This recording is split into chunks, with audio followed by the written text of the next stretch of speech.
We are looking at how to pronounce these two words, and we'll be looking at how to say, how to pronounce correctly more English vocabulary, so stay tuned to the channel to learn more. Your top word here is pronounced as treasure, treasure. Yes, you've heard this correctly, there is no S sound here, despite the spelling. Treasure, a J sound.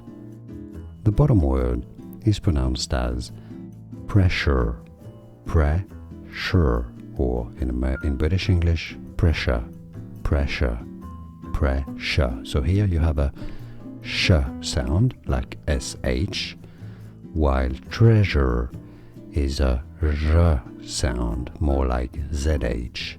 J versus sh. Treasure, pressure, treasure, pressure. Can you hear the difference? Let me know in the comments. Can you pronounce those correctly? Like this video if it found it useful. Appreciate the support, it helps a lot, thank you. And more videos for you here to learn more correct pronunciations. I'll see you there. Thanks for watching.